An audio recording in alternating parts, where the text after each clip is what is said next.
and that the future of the world in communications is going to be big pipes, big bandwidth, big capacity, and that we were going to be left behind just like we would have been left behind with candles in 1896. It was in 1896 that Lafayette residents set a precedent for today's fight over fiber. The city had been passed over by private companies selling a cutting-edge energy source, electricity. They had much bigger cities they could go to, like Baton Rouge and New Orleans at the time, and so they passed us by.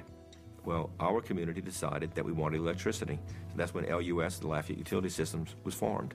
And so we had a good message. If we don't do it, we don't get it. Until the city of Lafayette decided to do it, Bell South and Cox were in no hurry to improve internet service. But as soon as there was a threat of some competition from the city, they jumped into action at the state capitol. As soon as we started talking fiber, as soon as we started laying out in a public way that we were thinking about doing this, telephone companies started their lobby. Cable television companies started their lobbies. Cox and Bell South had plenty of clout in Baton Rouge, and they used it to try to kill Lafayette's fiber plan. They argued that it represented unfair competition. They wouldn't speak to us.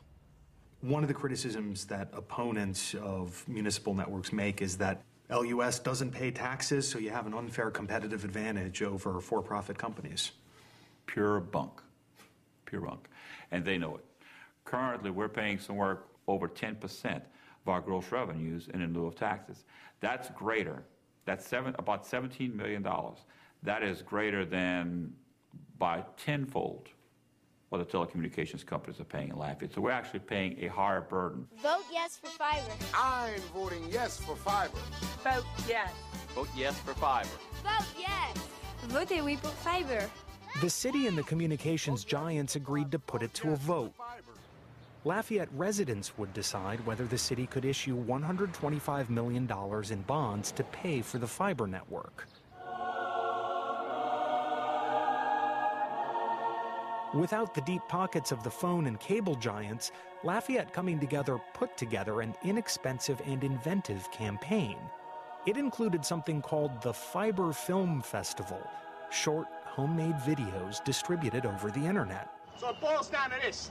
This good-looking fast machine right here, which you don't really want, or this really nice, fits you like an old shoe type thing right here. Hey, it's a deal of the century to me. What do you think, Lafayette? Sorry, Sam. Lafayette's not interested. It was what's known as a viral internet campaign.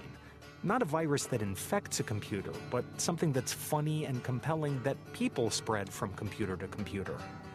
Wake up. Smell the coffee. You're getting snowballed. Cox and Bell South are spreading disinformation in an effort to rob you of your opportunity to have a superior high-speed fiber optic television, internet, and phone connection direct to your home and your chance to pay 20% less. We can rise above that, Lafayette. On July 16th, you can vote yes for LUS fiber to the home. Vote yes for the future. Show some teeth. Vote yes for fiber for Lafayette. Vote yes, July 16th for fiber. People all over the world were looking at this Fiber Film Festival, just laughing about this and just thrilled with it. And I'd get emails from people saying, don't let them stop you, don't let them slow you down. Take a pause and savor this moment. You have been part of making history. On Election Day, the people of Lafayette enthusiastically agreed to build their own fiber network. 62% voted to let the city borrow the money and start construction. And the reason we got the vote, I said often during the campaign, was price and pride. People are going to save money, and people are proud in this community, and they're proud of being a progressive community. And so I think that's what won the vote for us. The phone company wasn't about to roll over, though. Bell South filed suit against the plan, once again claiming unfair competition. The court battle has delayed construction by more than a year and cost the city more than $125,000 in legal fees. What they've been effective at in the past to create fear is to stretch out the time it takes for any fiber optics to get actually online so that they can say, well, look, they're not meeting their expectations. Their business model has failed. Despite the victory at the polls, the legal battle drags on. The city of Lafayette has had to ask Louisiana's highest court for permission to finally connect residents to the fiber optic fast lane. As I told my community, to them, we're nothing but a chocolate chip in their jar of chocolate chip cookies, you know. But the last thing they wanted to see was a community the size of Lafayette held up as a success. A few other communities across the country have also taken on the phone and cable companies, and like Lafayette, succeeded in building municipal networks. But it's an itch the two industries are trying to keep from spreading. They spend around $40 million a year on lobbying in state capitals, and so far, they have convinced legislatures in 14 states to make it more difficult or impossible for communities to build their own networks. We're talking here of a powerful duopoly, less David versus Goliath than one giant against another. That's because in more than 90% of American homes, phone and cable companies are the only two potential sources of internet service. The cable company's only competition is the phone company, and vice versa. To slice off business from their cable rival, the phone companies now say they're going to build a new network of internet service that will be even better than the one they promised in the 90s but never produced. Once again, though, they want something in return. They want control, not just over the copper wires and fiber optic cables, but control over the internet itself. Information superhighway is a good name for the internet because it really is like a road.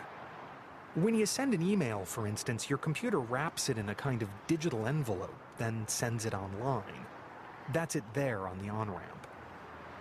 Once it's on the road, it's the same as any other information, say a video conference between lawyers or a song on its way to an iPod.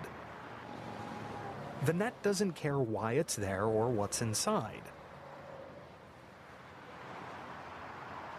Telephone companies say the highway's getting crowded, with box trucks carrying internet phone calls and 18-wheelers full of video, and that it's headed for information gridlock. You have to have a vision of the future that includes all of the data that's going to be streaming into the home in the form of videos coming in, you know, services that we can't even imagine yet. That's Mike McCurry. A few years ago, he was press secretary in the Clinton White House. Now he's working as a lobbyist for the industry that wants to kill net neutrality. His clients, giant phone and technology firms, want to turn the information superhighway into a toll road. What we're really talking about is the same old dumb pipe that we have today that is sooner or later going to get clogged with too much traffic, or a smart, more efficient, and faster network that manages traffic, that treats video information differently from voice information and differently from text information, so that you actually are using technology to manage the way that information flows inside the network. McCurry's clients want to manage the traffic by building toll booths on the highway because they failed to deliver the fiber networks they promised in the 90s, networks that could have handled the extra traffic like video downloads.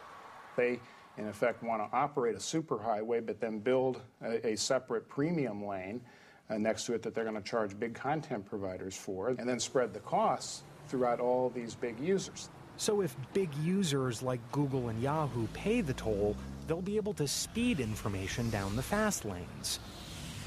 If not, they'll be stuck in the slow lanes along with everyone else who couldn't pay the fees. The phone companies have been making their case for dividing the highway in Congress. Sure, you might have different speeds, but let's use the analogy of what happens here on the East Coast. People go from Washington to New York on Amtrak, all right? They can pay a little more and take the Acela, which is, you know, pretty fast, but it runs on time. They can pay a little bit less and take the local. Speeds for internet connection will only continue to get better. And for those that invest in this new infrastructure, and it's not cheap, they ought to have a right to say, hey, if you want to pay a little bit more, you might get a little better degree of service. That's all McCurry says his clients want. We charge 18-wheelers a higher tax because of the extra load that they put on the road. But that, in effect, is what we're talking about here, an additional charge by these super huge users of the internet and allow them, ask them to spread the costs of building some of this network out among their customers.